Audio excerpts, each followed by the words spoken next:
Hi നമസ്കാരം.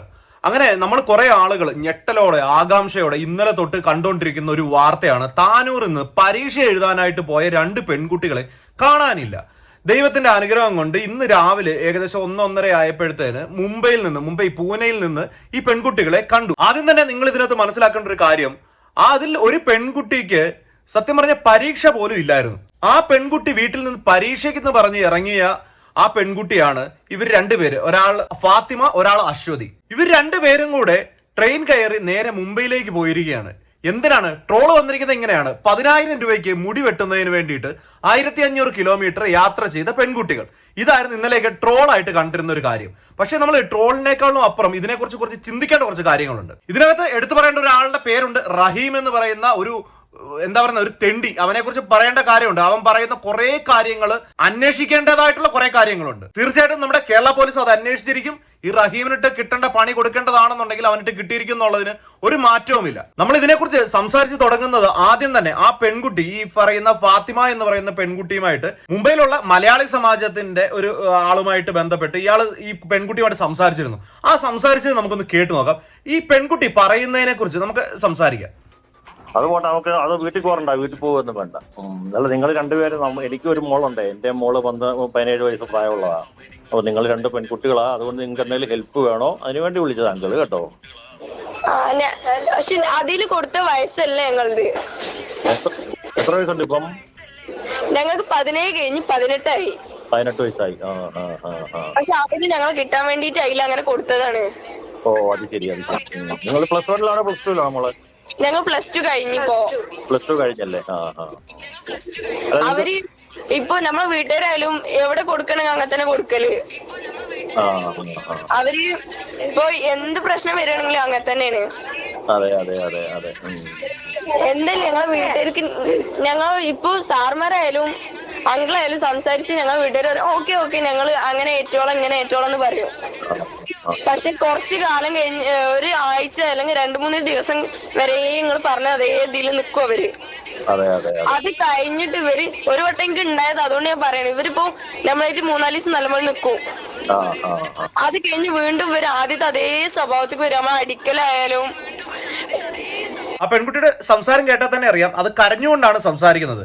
ഇദ്ദേഹം വളരെ നല്ല രീതിയിൽ ഈ പെൺകുട്ടിയുമായിട്ട് ഇടപെടുന്നുണ്ട്. ആ ചേട്ടനോട് ഈ പറയുന്ന ഫാത്തിമ എന്ന് പറയുന്ന പെൺകുട്ടി പറയുന്നത്, ഇതിനു മുമ്പും ഒരു അനുഭവം ഉണ്ട്. ഈ പെൺകുട്ടി ഇതിനു മുമ്പും വീട്ടിൽ നിന്ന് ചാടി പോയിട്ടുണ്ട്. തിരിച്ചു വന്ന് ഏകദേശം ഒരാഴ്ചയൊക്കെ നല്ല രീതിയിൽ പെരുമാറും. അതിനുശേഷം വീണ്ടും വീട്ടുകാരുടെ സ്വഭാവം മാറും, ഞങ്ങളെ ഉപദ്രവിക്കുന്നു എന്നാണ് പറയുന്നത്.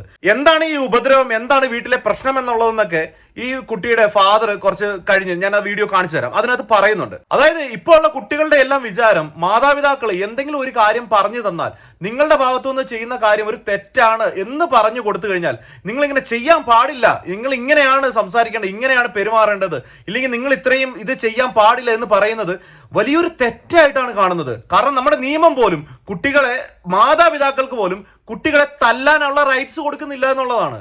നാളെ കുട്ടി ചെന്ന് ഈ പറയുന്ന പോലീസ് സ്റ്റേഷനിലോ വല്ലതും പരാതി കൊടുക്കാണ്, എന്നെ വീട്ടിലിട്ട് എന്റെ അച്ഛനും അമ്മയും തല്ലുന്നു എന്ന് പറഞ്ഞാൽ അച്ഛനും അമ്മയും തൂങ്ങണം.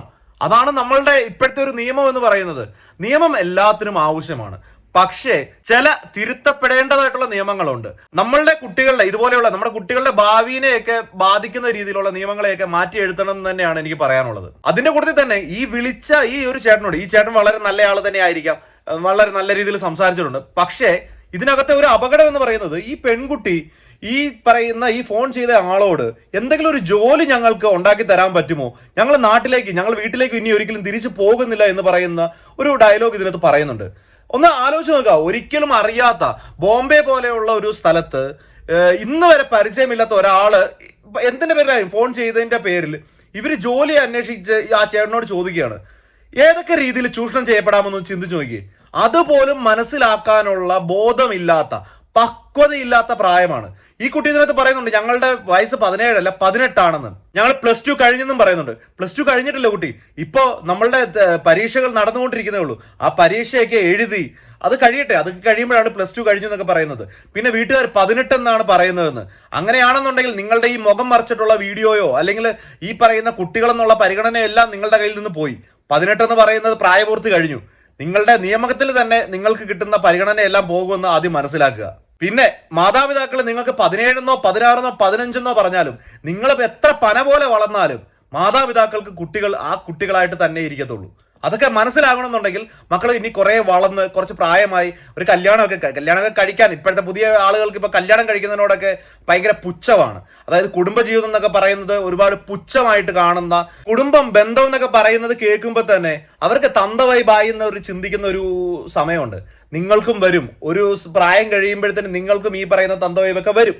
എന്തായാലും നമ്മൾ ഇതിനെക്കുറിച്ച് അധികം പറഞ്ഞിട്ട് കാര്യമില്ല. ഇപ്പൊ നിങ്ങളുടെ പ്രായത്തിൽ തോന്നിയ കാര്യമാണ്, നിങ്ങൾക്ക് വീട്ടിൽ എന്തെങ്കിലും പ്രശ്നം ഉണ്ടായി, അതുകൊണ്ട് തന്നെ നേരെ പരീക്ഷയ്ക്കെന്ന് പറഞ്ഞൊരു വീട്ടിൽ നിന്നിറങ്ങി എവിടെയെന്നോ പൈസ ഉണ്ടാക്കിയ മാർഗമൊക്കെ ഈ പറയുന്ന പെൺകുട്ടിയുടെ അച്ഛൻ പറയുന്നുണ്ട്. ഇവര് പൈസ ഒന്നും കൊടുത്തിട്ടില്ലായിരുന്നു, പക്ഷെ ഈ പെൺകുട്ടികൾ പൈസ ഉണ്ടാക്കിയിട്ടുണ്ടെങ്കിൽ അത് ഉണ്ടാക്കാനുള്ള ഒരു മാർഗം എന്താണെന്ന് പുള്ളി പറയുന്നുണ്ട്. ഈ പൈസ ഉണ്ടാക്കി നിങ്ങൾ നേരെ ബോംബെക്ക് വെച്ച് പിടിച്ചിരിക്കുകയാണ്, നിങ്ങൾ നേരെ ബോംബെക്ക് വെച്ച് പിടിച്ച് പോയിരിക്കുകയാണ്. അതാണ് നിങ്ങളുടെ പക്വത എന്ന് പറയുന്നത്. എന്തായാലും നമുക്ക് ആ പെൺകുട്ടിയുടെ അച്ഛൻ പറയുന്ന കുറച്ച് കാര്യങ്ങളുണ്ട്, അതൊന്ന് കേട്ട് വരാം. മകളുടെ കയ്യിൽ പണം ഉണ്ടായിരുന്നു, അവിടെ ഈ സെലൂണിലൊക്കെ അത്യാവശ്യം പണം ചെലവാക്കിയിട്ടുണ്ട്. അത് മോളെ കയ്യിൽ പൈസകളൊന്നുമില്ല. പിന്നെ കൂട്ടുകാരത്തികൾ അവരെയുള്ള എന്തെങ്കിലും ലോകിയപ്പത്തെ സ്ത്രീകൾ ഒരു പെട്ടെന്ന് എന്തെങ്കിലും കിട്ടാൻ വലിയ കൂടുതൽ പ്രയാസമില്ലല്ലോ. അവരെ കൂട്ടുകാരികൾ അവരെയുള്ള ആളുകൾ എന്തെങ്കിലുമൊക്കെ ചെയ്ത് കൊടുത്തിട്ടുണ്ടാവും എന്നുള്ള വിശ്വസിക്കുന്നു.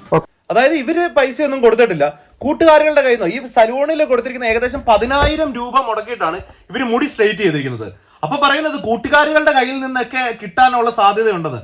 1-2 രൂപയല്ല എന്റെ ചേട്ടാ. നിങ്ങളൊന്ന് മനസ്സിലാക്കി, ഞാൻ ഈ പ്രായത്തിലും ഞാനിപ്പോ ഒരു 5,000 രൂപ ഒരാളോട് കടം ചോദിക്കണം എന്നുണ്ടെങ്കിൽ ചിലപ്പോൾ 3-4 ആളുകളോട് ചോദിച്ചാലാണ് ജോലിയുള്ള ശമ്പളമുള്ള എനിക്ക് ആ പൈസ കിട്ടുന്നത്. അപ്പൊ നിങ്ങളൊന്ന് ചിന്തിച്ചു നോക്കുക, ഒരു ഇതുമില്ലാതെ ഒരു പെൺകുട്ടിക്ക് കൂട്ടുകാരികൾ പൈസ കൊടുത്തു എന്ന് പറഞ്ഞു കഴിഞ്ഞാൽ നമ്മൾ എങ്ങനെയാണ് അത് വിശ്വസിക്കേണ്ടത്? അതിന് കറക്റ്റായിട്ട് മറ്റേ കുട്ടിയുടെ പിതാവ് അതിനൊരു മറുപടി പറയുന്നുണ്ട്. കാര്യങ്ങളൊന്നുമില്ല. പിന്നെ ഈ അവർക്ക് ഫ്രണ്ട്സ് ആയിട്ട് പോകാനും പിന്നെ ഈ മുടി പിന്നെ സ്ട്രൈക്ക് ചെയ്യിക്കാനൊക്കെ ഉള്ള ഒരു താല്പര്യമുള്ള ആളാണ് അവള്. പക്ഷെ അതിനൊക്കെ ഞാൻ എതിരെ നീന്നതാണ്. അപ്പോൾ അവൾ പോയിട്ട് ഫസ്റ്റ് ചെയ്തത് അങ്ങനെയുള്ള കാര്യങ്ങളൊക്കെയാണ് ചെയ്തത്. അത്രേ കാര്യങ്ങളേ ഉള്ളൂ. പിന്നെ ഡ്രസ്സും കാര്യങ്ങളൊക്കെ ഇടണമെങ്കിൽ നമ്മൾ കുറച്ച് പിന്നിൽക്കായിരുന്നു. അവൾക്ക് ഫാൻസും കാര്യങ്ങളൊക്കെ ധരിക്കണം, നമ്മൾ ചുരിദാർ എന്നാണ്. അപ്പോൾ ആ ഒരു വിഷയം അവൾക്കുള്ളൂ. അടുത്തല്ല പൈസ ഉണ്ടായിരുന്നു അങ്ങനെ എന്തെങ്കിലും? അവളെ കയ്യിൽ പൈസ ഒന്നുമില്ല. അവളെന്തോ അവളെ മോതിരം അങ്ങനെ എന്തൊക്കെ ഉണ്ട് ചെയ്തിരിക്കണം അവർ. അങ്ങനെയാണ് ക്യാഷ് സമ്പാദിച്ചിരിക്കണമെന്നാണ് അറിയാൻ കഴിഞ്ഞത്. അതാണ് ഇപ്പോൾ പറയുമ്പോൾ ഇത് കറക്റ്റാണ്. കാരണം പെൺകുട്ടിയുടെ ദേഹത്ത് സ്വർണ്ണാഭരണങ്ങൾ ഉണ്ടായിരുന്നു, അത് സ്വർണം വിൽക്കുകയോ പണയം വെക്കുകയോ ചെയ്തിട്ടാണ് ഈ പൈസ ഉണ്ടാക്കുക. കാരണം ഇപ്പോഴത്തെ സ്വർണത്തിന്റെ വിലയൊക്കെ നമുക്കറിയാമല്ലോ. അപ്പൊ എന്തായാലും ഒരു മോതിരമൊക്കെ വെച്ച് കഴിഞ്ഞാൽ നല്ല രീതിയിൽ ഒരു എമൗണ്ട് കീഴിൽ കിട്ടിയിട്ടുണ്ടാവും. പക്ഷെ എന്നാലും ഒരു പെൺകുട്ടിയൊക്കെ ഒരു സ്വർണം പണയം വെക്കാനായിട്ട് ചെന്ന് കഴിഞ്ഞാൽ ഒന്നും നോക്കാതെ, വീട്ടുകാരുടെയോ അല്ലെങ്കിൽ രക്ഷിതാക്കളുടെ ഒരു ഇതും നോക്കാതെ നേരെ ഇതൊക്കെ പണയം വാങ്ങിച്ചു വെക്കുന്ന ആ ഒരു സ്ഥാപനത്തിന്റെ ഒന്ന് ആലോചിച്ച് നോക്കിയാൽ എങ്ങനെയാണ് നമ്മുടെ നാട്ടില് കച്ചവടം നടന്നാൽ മതി. ഏത് രീതിയിൽ ആരെ തല്ലിക്കൊന്നോ അല്ലെങ്കിൽ എവിടെന്നെങ്കിലും പിടിച്ചു പറിച്ചു കൊണ്ടുവന്നോ എല്ലാം വാങ്ങിച്ചങ്ങ് വെച്ച് പൈസ കൊടുക്കുന്നുള്ളതാണ്. എനിക്ക് മനസ്സിലായില്ല. പിന്നെ ഇതിന്റെ കൂട്ടത്തിൽ തന്നെ ആ ഫാദർ പറയുന്ന ഒരു കാര്യമുണ്ട്, ഞങ്ങള് റിലീജിയസ് ആയിട്ട് ജീവിക്കുന്ന ഒരു ആളാണ്. അപ്പോൾ ആ കുടുംബത്തില് ഈ മോഡേൺ ആയിട്ടുള്ള വസ്ത്രങ്ങൾ ധരിക്കുന്നത്, മുടി സ്ട്രെയിറ്റ് ചെയ്യുന്നത്, ഇതിനെയൊക്കെ എതിർത്തിരുന്നു. ആ പെൺകുട്ടി ഇതൊക്കെ ഇഷ്ടപ്പെട്ടിരുന്ന പെൺകുട്ടിയാണ്. അപ്പോൾ ഇതാണ് ഈ പറഞ്ഞ പെൺകുട്ടിയുടെ പീഡനം എന്ന് പറയുന്നത്. അതായത് വീട്ടിലെ പീഡനം എന്ന് പറയുന്നത് ഇങ്ങനെയുള്ള ഇഷ്ടമുള്ള രീതിയിൽ ജീവിക്കാനായിട്ട് സമ്മതിക്കാത്തതാണ് ഈ പറയുന്ന പീഡനം എന്ന് പറയുന്നത്. ആ മാതാപിതാക്കളുടെ ഭാഗത്ത് നിന്ന് ചിന്തിക്കുമ്പോഴത്തേന് അവർ ജീവിച്ച രീതിയിലേക്ക് പെൺകുട്ടിയെ കൊണ്ടു നടക്കാനാണ് അവർ നോക്കിക്കൊണ്ടിരുന്നത്. പക്ഷെ പെൺകുട്ടി ഇപ്പോഴത്തെ എന്താ പറയുന്നത്, ഈ പറയുന്ന സോഷ്യൽ മീഡിയ ആ ഒരു ഇൻഫ്ലുവൻസ്, അതാണ് ഇപ്പൊ പറയേണ്ട വാക്ക്. അങ്ങനെയുള്ള കുറെ ഇൻഫ്ലുവൻസേഴ്സിന്റെ ഇൻഫ്ലുവൻസ് കൊണ്ട് ആ രീതിയിൽ ജീവിക്കാൻ, അതാണ് ജീവിതം, അതാണ് എൻ്റെ ഇഷ്ടങ്ങൾ, അതാണ് എനിക്ക് ഇഷ്ടപ്പെടുന്നത്, അതാണ് ആ രീതിയിൽ എനിക്ക് ജീവിക്കണം, അല്ലെങ്കിൽ അങ്ങനെയുള്ള കാര്യങ്ങളെ കുറിച്ചൊക്കെ വീട്ടിൽ പറഞ്ഞപ്പോഴത്തേന് അതിൽ പറയുന്നുണ്ട് അത്രയ്ക്ക് സാമ്പത്തികമുള്ള വീട്ടിലുള്ള കുട്ടികളോ അല്ലെങ്കിൽ ഒന്നുമല്ല, ഈ 10,000 രൂപയുടെ സ്ട്രെയിറ്റ് ചെയ്തത് എനിക്ക് പറ്റത്തുള്ളൂ എന്നുള്ള രീതി. നിങ്ങളൊന്ന് ആലോചിക്കുക, ഏറ്റവും ആദ്യം ഈ കുട്ടി ഈ മുടി സ്ട്രെയിറ്റ് ചെയ്യുന്നതിനൊക്കെ ജീവിതത്തിൽ എന്തുമാത്രം പ്രാധാന്യം കൽപ്പിച്ചിട്ടുണ്ട് എന്നുള്ളതിന്റെ ഏറ്റവും വലിയൊരു ഉദാഹരണം എന്ന് പറയുന്നത്, മുംബൈയിൽ ചെന്നിട്ട് ഏറ്റവും ആദ്യം അവിടുത്തെ ഒരു സലൂണിൽ കയറി 10,000 രൂപയുടെ സ്ട്രെയിറ്റനിങ് ആണ് ചെയ്തത്. ആ പെൺകുട്ടി അതാണ് ഫസ്റ്റ് ടാർഗറ്റ് ആയിട്ട് വെച്ചിരുന്ന കാര്യമാണത്. അത് ജീവിതത്തിൽ അച്ചീവ് ചെയ്യാൻ ഏറ്റവും കൂടുതൽ ആഗ്രഹിച്ച ഒരു കാര്യമാണത്. ഈ ഒരു സമയത്ത് എനിക്ക് പറയാനുള്ളത് മാതാപിതാക്കളോട് കൂടിയിട്ടാണ്. നിങ്ങളുടെ കുട്ടികൾ സമൂഹത്തിൽ വളർന്നു വരുന്നത്, അതായത് ഇപ്പോഴത്തെ ഒരു സമൂഹം എന്ന് പറയുന്നത് ആ ചുറ്റുപാടിൽ ഇതുപോലെയുള്ള ഒരുപാട് കാര്യങ്ങളുണ്ട്. അത് നിങ്ങളുടെ കുട്ടികൾക്ക് ഇഷ്ടപ്പെട്ട കാര്യങ്ങളുണ്ടാവും. അത് നിങ്ങളോട് പറഞ്ഞു കഴിഞ്ഞാൽ അവർ പറയുന്ന ഏതൊരു ആഗ്രഹത്തിനെയും ഒറ്റയടിക്ക് നമ്മൾ നോ പറയുന്നതിന് പകരം അവരെ കാര്യങ്ങൾ പറഞ്ഞ് മനസ്സിലാക്കിച്ച് അവരോട് സംസാരിച്ച് ഓരോ കാര്യങ്ങൾ ചെയ്യണമെന്നാണ് എൻ്റെ ഒരു അഭിപ്രായം. കാരണം നമ്മൾ എല്ലാവരും മനസ്സിലാക്കുക, നമ്മൾ ഈ പ്രായത്തിൽ പോലും നമ്മളോട് അരുതെന്ന് പറയുന്ന ഒരു കാര്യം ചെയ്യാനായിട്ടുള്ള ടെൻഡൻസി കൂടുതലാണ് നമുക്ക്. അതുകൊണ്ട് തന്നെ നമ്മൾ കുട്ടികളോടായ പോലും നമ്മളുടെ കുട്ടികൾ എന്ന് പറയുന്നത് ഓരോ പുതിയ പുതിയ കാര്യങ്ങൾ അവര് പരിചയിച്ച് വരുന്നതേ ഉള്ളൂ. അപ്പോൾ നമ്മൾ അങ്ങനെ വരുന്ന ഒരു കാര്യത്തെ നമ്മൾ എതിർക്കുമ്പോഴത്തേന് എന്തുകൊണ്ട് എനിക്കിത് ചെയ്തുകൂടാ എന്നൊരു ചിന്തയിലേക്ക് നമ്മുടെ കുട്ടികൾ പോകും. അതുകൊണ്ട് അവരെ നമ്മൾ ചെയ്യുന്ന തെറ്റാണ്, ആ കുട്ടികൾ പറയുന്ന തെറ്റാണെങ്കിൽ ആ തെറ്റിനെ അവരെ പറഞ്ഞ് മനസ്സിലാക്കിച്ച് അവരെ ബോധ്യപ്പെടുത്തുകയാണ് വേണ്ടത്. അല്ലാതെ നമ്മൾ അവരോട് ചാടിക്കടിച്ച് അവരെ തല്ലി എവിടെയെങ്കിലും ഇട്ട് പൂട്ടിയിട്ടൊന്നും ഒരു കാര്യവുമില്ല. അത് ആദ്യം നിങ്ങൾ എല്ലാവരും മനസ്സിലാക്കുക, രക്ഷിതാക്കൾ എല്ലാവരും മനസ്സിലാക്കുക. തല്ലി പഴിപ്പിച്ചിട്ടൊന്നും വലിയ കാര്യമില്ല. അവരെ കാര്യങ്ങൾ ബോധ്യപ്പെടുത്തി കൊടുക്കാനായിട്ട് ശ്രമിക്കുക. ഇനി ഇതിനകത്ത് നമ്മൾ എടുത്തു പറയേണ്ട ഒരാളുടെ പേരാണ് റഹീം എന്ന് പറയുന്നത്. അയാളെ കുറിച്ചിട്ടുള്ള ഒരു ന്യൂസ് നമുക്ക് കേൾക്കാം. അതിനുശേഷം എനിക്ക് തോന്നിയിട്ടുള്ള ചില കാര്യങ്ങൾ അത് ഞാൻ നിങ്ങളുമായിട്ട് പങ്കുവെക്കാം. ഘട്ടത്തിൽ അയാൾ പറഞ്ഞത് മുംബൈയിൽ ഈ തുണിത്തരങ്ങൾ നോക്കാൻ വേണ്ടി പോകേണ്ടതുണ്ടായിരുന്നു. അങ്ങനെ കടയുടമയോട് പറഞ്ഞതിന് ശേഷമാണ് താൻ യാത്ര തിരിച്ചത്. നേരിട്ട് ഈ യാത്രയിൽ മുൻകൂട്ടി ഒരു പദ്ധതിയൊന്നും തന്നെ ഈ കുട്ടികളുമായി ഉണ്ടാക്കിയിരുന്നില്ല. പിന്നീട് കോഴിക്കോട് നിന്ന് താൻ ട്രെയിനിൽ കയറി, ട്രെയിനകത്ത് വെച്ചാണ് കുട്ടികളെ കാണുന്നത്. പിന്നീട് ഇവിടെ വരെ യാത്ര ചെയ്തു. മുംബൈ CSTയിൽ ഛത്രപതി ശിവജി മഹാരാജ് ടെർമിനസിൽ എത്തിയതിനു ശേഷം അവിടെ നിന്ന് ഫുഡ് കോർട്ടിൽ പോയി ഭക്ഷണം കഴിച്ച് ഞങ്ങൾ പിരിഞ്ഞു എന്നതാണ് പറയുന്നത്. പക്ഷേ അതേസമയം തന്നെ റഹീം പറയുന്നുണ്ട്, ഇതിനിടെ ഈ പോലീസിന്റെയും മറ്റും ഫോൺ കോൾ തനിക്ക് വന്നിരുന്നു, ഈ കടയുടമയുടെ അടക്കം ഫോൺ കോൾ വന്നിരുന്നു. ഇതിന്റെ ഒരു ഗൗരവം, ഇപ്പോൾ ചെയ്തുകൊണ്ടിരിക്കുന്ന പ്രവൃത്തിയുടെ ഒരു ഗൗരവവും ഇത് ഉണ്ടാക്കാൻ പോകുന്ന പ്രത്യാഘാതവും ഒക്കെ തന്നെ ഇവർ ബോധ്യപ്പെടുത്തുകയും ചെയ്തു. അതേ തുടർന്ന് ആണ് റഹീം പെട്ടെന്ന് തന്നെ നാട്ടിലേക്ക് മടങ്ങാൻ തീരുമാനിച്ചു എന്നതാണ് ആദ്യഘട്ടത്തിൽ അയാൾ നമ്മളോടൊക്കെ പറഞ്ഞിട്ടുള്ളത്. അപ്പൊ കേട്ടല്ലോ, ഇത് റഹീം ആദ്യം മാധ്യമങ്ങളോട് പറഞ്ഞിരിക്കുന്ന ഒരു കാര്യമാണ്. റഹീം ഇതുവരെ മാധ്യമങ്ങളുടെ മുന്നിലൊന്നും വന്നിട്ടില്ല, ഫോണിലൂടെ മാത്രമാണ് ഇവരെ കോൺടാക്ട് ചെയ്തിരിക്കുന്നത്, സംസാരിച്ചിരിക്കുന്നത്. റഹീം പറഞ്ഞത് റഹീം ജോലി ചെയ്യുന്ന സ്ഥലത്ത് നിന്നിട്ട് 5 ദിവസത്തേന് മുംബൈയിൽ തുണിത്തരങ്ങൾ നോക്കാനായിട്ട് പോകാൻ ലീവ് എടുത്തിട്ടാണ് പോകുന്നത്. ഈ പെൺകുട്ടിയുമായിട്ട് ബന്ധങ്ങളൊന്നും ഇല്ല എന്നാണ് റഹീം പറയുന്നത്. പക്ഷെ റഹീമിന്റെ വീട്ടുകാർ വളരെ വ്യക്തമായിട്ട് പറഞ്ഞിട്ടുണ്ട്, ഫാത്തിമ എന്ന് പറയുന്ന പെൺകുട്ടിയുമായിട്ട് റഹീമിന് ഇൻസ്റ്റാഗ്രാം വഴി ബന്ധമുണ്ട്, ഇവര് തമ്മിൽ സംസാരിക്കാറുണ്ട്, ചാറ്റ് ചെയ്യാറുണ്ട്. അതിന്റെ തെളിവുകളായിട്ട് ഇൻസ്റ്റാഗ്രാം ചാറ്റുകൾ പുറത്തു വന്നിട്ടുമുണ്ട്. പിന്നെ പറയുന്നത് അവിടെ നിന്ന് ട്രെയിനിൽ കയറിയതിനു ശേഷമാണ് പെൺകുട്ടികളെ കാണുന്നത്. ഈ യാത്രയിൽ മുംബൈ വരെയുള്ള ഈ യാത്രയുടെ ഇടയിൽ ഈ പറയുന്ന ഈ റഹീം ജോലി ചെയ്യുന്ന കടയിലെ ഉടമസ്ഥൻ അടക്കം ഈ റഹീമിനെ കോണ്ടാക്ട് ചെയ്യുകയും ഇവര് ന്യൂസ് ഒന്നും കണ്ടിട്ടില്ല. ഈ പറയുന്ന പെൺകുട്ടികൾ ഫോൺ ഓൺ ആക്കുകയോ അല്ലെങ്കിൽ ഫോണിലൂടെ ഒരു വാർത്ത കാണുകയോ അല്ലെങ്കിൽ സോഷ്യൽ മീഡിയ ഉപയോഗിക്കുകയോ ചെയ്തിട്ടില്ല എന്നുള്ളതാണ് ഇതിൽ നിന്ന് മനസ്സിലാക്കാനുള്ളത്. കാരണം അവർ ഈ വാർത്ത ഒന്നും തന്നെ അറിഞ്ഞിട്ടില്ല. അങ്ങനെ അറിഞ്ഞിട്ടുണ്ടെന്നുണ്ടെങ്കിൽ ഒരിക്കലും ഇന്ന് രാവിലെ അവരെ ഒരിക്കലും കിട്ടുകയും ചെയ്യത്തില്ലായിരുന്നു. അവർ ഇതൊന്നും കാണാത്തത് കൊണ്ടാണ് സത്യം പറഞ്ഞാൽ ആ പെൺകുട്ടികളെ തിരിച്ചു കിട്ടിയത്. ഈ റഹീമിനെ ഈ പറയുന്ന പോലീസുകാർ കോണ്ടാക്ട് ചെയ്തിട്ടുണ്ട്, അതുപോലെ തന്നെ ഈ കടയുടെ ഉടമസ്ഥൻ കോണ്ടാക്ട് ചെയ്തിട്ടുണ്ട്. ഇവര് വളരെ വ്യക്തമായിട്ട് ഇതിന്റെ സീരിയസ്നെസ് പുള്ളിയെ പറഞ്ഞ് മനസ്സിലാക്കുകയും ചെയ്തതാണ്. അപ്പോഴാണ് ഇതിന്റെ സീരിയസ്നെസ് മനസ്സിലാക്കിയപ്പോൾ അവിടെ നിന്ന് തിരിച്ചു പോരാനായിട്ടാണ്, അതായത് ഈ പെൺകുട്ടികളിൽ നിന്ന് പിരിയാനായിട്ടാണ് റഹീം ശ്രമിച്ചത് എന്നാണ് പറയുന്നത്. നിങ്ങൾ ഒന്ന് ചിന്തിച്ചു നോക്കുക. ഇപ്പോൾ റഹീമിന്റെ സ്ഥാനത്ത് ഞാൻ ഇവരുമായിട്ട് ഒരു ബന്ധവുമില്ല, ട്രെയിനിൽ കയറുമ്പോൾ ഈ 2 പെൺകുട്ടികളെ കാണുന്നു. ഞാൻ എൻ്റെ കൂട്ടത്തിൽ നമ്മളൊരു മലയാള സിനിമയുടെ പേര് ഞാൻ പറഞ്ഞത് വടക്കൻ സെൽഫി, അതിനകത്ത് നിവിൻ പോളിയുടെ ഒരു സിറ്റുവേഷൻ ഉണ്ടല്ലോ. നിവിൻ പോളി ഒരു ബന്ധവുമില്ലാതെ വണ്ടിയെ കയറുമ്പോൾ ഈ പെൺകുട്ടിയെ കാണുന്നു. ഏറ്റവും അവസാനം നാട്ടിൽ മുഴുവൻ ഇവർ തമ്മിൽ ഒരുമിച്ച് പോയതാണെന്നുള്ള ഒരു സിറ്റുവേഷൻ വരുമ്പോൾ ഈ പെൺകുട്ടികളെ തിരിച്ച് നാട്ടിലെത്തിക്കേണ്ട ഒരു ഉത്തരവാദിത്തം നിവിൻ പോളിക്ക് വരുന്നുണ്ട്. അതേ സെയിം സാധനം തന്നെയല്ലേ റഹീമിനും ഉള്ളത്. റഹീമാണ് ഈ പെൺകുട്ടികളെ കൊണ്ടുപോയിരിക്കുന്നത് എന്ന് നമ്മുടെ നാട്ടിൽ ഇത്രയും വലിയൊരു വാർത്ത വരുമ്പോൾ തീർച്ചയായിട്ടും റഹീം ആദ്യമേ ചെയ്യേണ്ടത് എന്താണ്? അവിടെ നിന്ന് ഒരു വീഡിയോ കോളോ വോയിസ് കോളോ ചെയ്തിട്ട് അല്ലെങ്കിൽ ഒരു വീഡിയോ എങ്കിലും എടുത്ത് ഇവരുമായിട്ട് സംസാരിച്ച് ഇവരെ നാട്ടിൽ എത്തിക്കുകയല്ലേ ചെയ്യേണ്ടത്, അല്ലാതെ അവരിൽ നിന്ന് ഒളിച്ചോടുകയാണോ ചെയ്യേണ്ടത്? ആ പറഞ്ഞത് തന്നെ ഒന്നാമത്തെ ഏറ്റവും വലിയ കള്ളമായിട്ടാണ് എനിക്ക് ഫീൽ ചെയ്തത്. അവിടെ വെച്ച് കുട്ടികൾ ഒപ്പം വരാൻ കൂട്ടാക്കിയില്ല, അവർ മറ്റൊരു വഴിക്ക് പോവുകയും ചെയ്തു. ഇത്രയുമാണ് ഇയാൾ പറഞ്ഞത്. പക്ഷേ പിന്നീട് സലൂണിലെത്തിയതിനു ശേഷവും കുട്ടികളുമായി ഇയാൾ ബന്ധപ്പെട്ടിരുന്നു. കുട്ടികൾ തന്നെയാണ് അങ്ങോട്ട് വിളിച്ചതെങ്കിൽ പോലും ഇയാളുമായുള്ള സംസാരം അവിടെയും നടന്നിരുന്നു. സലൂണിൽ നിന്നുള്ള മൊബൈൽ ഫോൺ വാങ്ങിയാണ് ഇവർ ഫോണിൽ ഇയാളെ വിളിച്ചത്. ഇയാൾ ലൊക്കേഷനും മറ്റും ചോദിക്കുന്നുണ്ടായിരുന്നു എന്നതാണ് ഞാൻ മനസ്സിലാക്കുന്നത്. അതിൽ ചില ഓഡിയോ ക്ലിപ്പുകൾ എനിക്ക് കേൾക്കാൻ കഴിഞ്ഞു. അതിൽ എവിടെയാണ് എന്നതിനെക്കുറിച്ച് ലൊക്കേഷൻ അയക്കാൻ വേണ്ടിയൊക്കെ പറയുന്നതായി ഞാൻ കേട്ടു.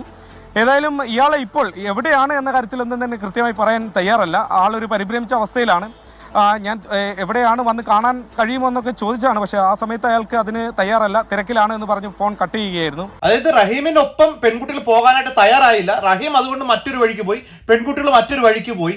പിന്നെ ഇവരെ കുറിച്ച് ഒന്നും അറിഞ്ഞിട്ടില്ല എന്നാണ് റഹീം പറഞ്ഞത്. പക്ഷെ അതിനുശേഷം വളരെ വ്യക്തമായിട്ട് സലൂണിൽ ചെന്നതിന് ശേഷം ഈ പെൺകുട്ടികൾ ഈ റഹീമിനെ കോണ്ടാക്ട് ചെയ്യുകയും റഹീം കൃത്യമായിട്ട് ഞാൻ അങ്ങോട്ട് വരാമെന്ന് പറഞ്ഞുകൊണ്ട് ഈ സലൂണിലെ ഈ ആളോട്, ഈ ചേച്ചിയോട് അവിടുത്തെ ലൊക്കേഷനും കാര്യങ്ങളും എല്ലാം ചോദിച്ചിട്ടുണ്ട്. ഇതുവരെയും റഹീം മറ്റൊരാളുടെ മുന്നിലേക്ക് എത്താനോ അല്ലെങ്കിൽ ഈ മാധ്യമ പ്രവർത്തകരെ കാണാനോ പോലീസുകാരുടെ മുന്നിൽ വരാനോ തയ്യാറായിട്ടില്ല. പുള്ളി ഒളിവിലാണെന്നാണ് അറിയാൻ കഴിഞ്ഞത്. അങ്ങനെ ഇരിക്കെ മുംബൈയിലുള്ള മലയാളി സമാജത്തിന്റെ ആളുകൾ ഈ പറയുന്ന റഹീമിനെ അന്വേഷിച്ച് ഒരു യാത്ര നടത്തിയിരുന്നു. മലയാളി സമാജത്തിന്റെ ആ ഒരു ചേട്ടൻ പറയുന്ന കാര്യങ്ങൾ നമുക്കൊന്ന് കേട്ടു നോക്കാം. ഈ പെൺകുട്ടികളുടെ കൂടെ ഒരു പയ്യൻ ഉണ്ടായിരുന്നു, അസ്ലാം. അവർ തങ്ങളിൽ എന്തോ പ്രശ്നം ഉണ്ടായിട്ട് തെറ്റി പയ്യൻ നാട്ടിലേക്ക് പോയി ദാദർ തിരുനെൽവേലി വണ്ടിയിൽ ദാദറിൽ നിന്ന് പോയിട്ടുണ്ട്. ഞങ്ങൾ ആ വണ്ടി മുഴുവൻ കയറിയിട്ട് പയ്യന്റെ ഫോട്ടോ എല്ലാം ഞങ്ങൾക്ക് തിരിച്ചറിയാൻ പറ്റിയില്ല. ഞങ്ങൾ ഫോൺ ചെയ്തപ്പോൾ ആൾ ഫോൺ കട്ട് ചെയ്യുകയാണ് ചെയ്തത്, പിന്നെ സ്വിച്ച് ഓഫ് ചെയ്ത്. അതുകൊണ്ട് ഈ പയ്യനെ പിടിക്കാൻ പറ്റിയില്ല. അപ്പൊ നിങ്ങൾ കേട്ടല്ലോ, റഹീമിനെ കോൺടാക്ട് ചെയ്യാനായിട്ട് ഇവർ ഒരുപാട് തവണ ശ്രമിച്ചിരുന്നു. റഹീം മുംബൈയിൽ നിന്ന് തമിഴ്നാട്ടിലേക്കുള്ള ട്രെയിനിലേക്കാണ് കയറിയത്. ആ ട്രെയിനിൽ കയറി ഇവർ ഒരുപാട് ട്രെയിൻ മുഴുവനായിട്ട് സെർച്ച് ചെയ്തു. പക്ഷെ ഇവർക്ക് പ്രശ്നം എന്താണെന്ന് വെച്ച് കഴിഞ്ഞാൽ ഇവരുടെ കയ്യിൽ ഈ പറയുന്ന റഹീമിന്റെ ഫോട്ടോ ഇല്ലാത്തത് കൊണ്ട് ഇവരെ കണ്ടുപിടിക്കാനായിട്ട് സാധിച്ചില്ല. റഹീമിന്റെ ഫോണിലേക്ക് ഒരുപാട് തവണ ഇവർ ഫോൺ ചെയ്യുന്നുണ്ടെങ്കിലും ഫോൺ കട്ട് ചെയ്യുകയും അവസാനം ഫോൺ സ്വിച്ച് ഓഫ് ചെയ്ത് വെക്കുകയും കൂടെയാണ് ചെയ്തത്. അത് കാരണം അവർക്ക് ഈ റഹീമിനെ കണ്ടുപിടിക്കാനായിട്ട് സാധിച്ചില്ല. ഇനി നിങ്ങൾക്ക് അവസാനമായിട്ട് ആ സലൂണിലെ ആള് പറയുന്ന, ആ സലൂണിലെ ചേച്ചി പറയുന്ന ആ ഒരു വോയിസും കൂടെ കേൾപ്പിച്ചു തരാം. അതിനുശേഷം നമുക്ക് ഈ വീഡിയോ നമുക്ക് നിർത്താം. മോളിൽ ഇരിക്കുന്ന പിള്ളേർക്ക് ഒരു ഫോൺ കൊടുത്ത് അവരുടെ ഫ്രണ്ടിനെ വിളിക്കാൻ പറഞ്ഞു, റേജിസിനെ വിളിക്കാൻ പറഞ്ഞെന്ന് പറഞ്ഞു. അങ്ങനെ ഫോൺ കൊടുത്ത് അവര് സംസാരിച്ചു. പിന്നെ എന്നായെന്ന് അറിയത്തില്ല. കുറച്ചു നേരം കഴിഞ്ഞപ്പം ഇവര് ആ റേസ് എന്ന് പറയുന്ന ആൾ എന്നെ വിളിച്ചിട്ട് പറഞ്ഞു, ലൊക്കേഷൻ അയച്ചു തരാമോ, അവർക്ക് വഴി അറിയത്തില്ല, അപ്പൊ ഞാൻ അങ്ങോട്ട് അവരെ എടുക്കാൻ വരാം, എനിക്ക് ലൊക്കേഷൻ അയച്ചു തരാമോ, നിങ്ങളുടെ സലൂണിന്റെ പേരും അയച്ചു തരാമോ. ഞാൻ ലൊക്കേഷനും പേരും അയച്ചു കൊടുത്തു. അതെ അയാളുടെ മൊബൈലില്. അപ്പോ അങ്ങനെ അയച്ചു കൊടുത്തു. പിന്നെ ഉടനെ തന്നെ താഴെ ഞാൻ ഫോൺ ചെയ്തിട്ട് ഞാൻ പറഞ്ഞ ആ പിള്ളേരിൽ ഒരു കൊച്ചിന് ഫോൺ കൊടുക്കുക, സംസാരിക്കണമെന്ന് പറഞ്ഞപ്പോ അതിലേതോ ഒരു കൊച്ചിനോട് ഞാൻ പറഞ്ഞു, നിങ്ങളുടെ ഫ്രണ്ട് ഇങ്ങോട്ട് വരാൻ, നിങ്ങൾ അവിടെ തന്നെ ഇരുന്നോ, നിങ്ങളെ ഇവിടെ വന്ന് കൊണ്ടുപോക്കോളും, നിങ്ങൾക്ക് വഴി അറിയത്തില്ലല്ലോ, അവിടെ ഇരുന്നോ കേട്ടോ. ഓക്കെ ചേച്ചി എന്നും പറഞ്ഞു. പിന്നെ ഞാനോർത്ത് അവിടെ ഇരിപ്പുണ്ടായിരിക്കും, ഞാൻ സലൂണിലല്ലല്ലോ. കുറച്ചു നേരം കഴിഞ്ഞ് പോലീസുകാരുടെ ഫോൺ വന്നപ്പോ ഞാൻ പറഞ്ഞു അവര് ഇരിപ്പുണ്ട്, സലൂണിനകത്ത് ഇരിപ്പുണ്ട്. പിന്നെ ഞാൻ കൗണ്ടറിൽ ചോദിച്ചപ്പോ അവര് പറഞ്ഞില്ല, മാഡത്തിന്റെ ഫോൺ വന്ന് അന്നേരെ അവര് പോയെന്ന്. ലൊക്കേഷൻ അറിഞ്ഞു എന്ന് മനസ്സിലാക്കിയപ്പോ തന്നെ പെൺകുട്ടികൾ അവിടെ എന്നിട്ട് രക്ഷപ്പെട്ടു. ഞാൻ ഇപ്പൊ പറയാൻ പോകുന്നത് നമ്മുടെ രക്ഷിതാക്കളോടാണ് വീണ്ടും പറയാൻ പോകുന്നത്. നമ്മളുടെ കുട്ടികൾക്ക് പ്രൈവസി വേണം, അവരുടെ ഫോൺ എന്ന് പറയുന്ന അവരുടെ പ്രൈവറ്റ് ലോകമാണെന്നൊക്കെ ഉള്ള ഒരു ചിന്തയും അങ്ങനെയുള്ള ഒരു കൾച്ചർ ഇങ്ങോട്ട് കൊണ്ടുവരാനായിട്ട് ശ്രമിക്കുന്ന ഒരുപാട് ആളുകളുണ്ട്. ഞാൻ ഇപ്പോഴും പറയുന്നുണ്ട്, നമ്മുടെ വീട്ടിലെ കുട്ടികളെ ശ്രദ്ധിക്കേണ്ട കടമ നമുക്ക് മാത്രമാണ്. അയൽവക്കക്കാരനോ അല്ലെങ്കിൽ ഈ പോലീസുകാർക്കോ മാത്രമല്ല. നമ്മുടെ വീട്ടിലുള്ള പെൺകുട്ടികളായാലും ആൺകുട്ടികളായാലും അവരെ നോക്കേണ്ട കടമ നമുക്കാണ്. ഒരു പ്രായമാകുന്നിടം വരെയും അവർ ചെയ്യുന്ന ഓരോ കാര്യങ്ങളും, ഞാൻ ഇതിനു മുമ്പുള്ള പല വീഡിയോയിലും പറഞ്ഞിട്ടുണ്ട്, പെൺകുട്ടികൾക്ക് കെയർ കൊടുക്കുന്നത് പോലെ തന്നെ ആൺകുട്ടികളെയും നമ്മൾ ശ്രദ്ധിക്കണം. അവരുടെ ഫോൺ ഉപയോഗിക്കുന്ന കാര്യങ്ങൾ ശ്രദ്ധിക്കണം, അവർ യാത്ര ചെയ്യുന്ന കാര്യങ്ങൾ ശ്രദ്ധിക്കണം, അവർ സംസാരിക്കുന്ന കാര്യങ്ങൾ നോക്കണം, അവർ ആരുടെയൊക്കെ കൂടെ സംസാരിക്കുന്നുണ്ട്, അവർ എവിടെയൊക്കെ പോകുന്നുണ്ട്, ഇതെല്ലാം നമ്മൾ ചോദിക്കുകയും സംസാരിക്കുകയും വേണം. ഈ പറഞ്ഞതുപോലെ അവരെ പൂട്ടിയിട്ട് വളർത്തണം എന്നല്ല അതിൻ്റെ അർത്ഥം. അവരോട് ഏറ്റവും നല്ല രീതിയിൽ പെരുമാറുകയും അവരുടെ ഏതൊരു വിഷയത്തെക്കുറിച്ചും ഏതൊരു പ്രശ്നത്തെക്കുറിച്ചും നമുക്ക് സംസാരിക്കാനായിട്ട് കഴിയണം. അതുകൊണ്ട് കുട്ടികളെ എപ്പോഴും നമുക്ക് എന്താ പറയുക, പേടിപ്പിച്ച് വളർത്താൻ പറ്റുന്ന വസ്തുവായിട്ട് കാണരുത്. നമ്മളുടെ കുട്ടികൾക്ക് ഇഷ്ടങ്ങളുണ്ട്, അവർക്ക് അനിഷ്ടങ്ങളുണ്ട്, അതെല്ലാം മനസ്സിലാക്കി കുട്ടികളോട് പെരുമാറുക. അതുപോലെ തന്നെ ഇപ്പൊ ഞാൻ ആദ്യം പറഞ്ഞ പോലെ പരീക്ഷ പോലും ഇല്ലാതെ വീട്ടിൽ നിന്ന് ഇറങ്ങിപ്പോയപ്പോൾ നിങ്ങളൊന്ന് ആലോചിച്ച് നോക്കുക, ആ വീട്ടുകാര് ആ കുട്ടിയുടെ പഠനത്തിൽ അത്രയുള്ള ശ്രദ്ധയൊക്കെ കൊടുത്തിട്ടുള്ളൂ.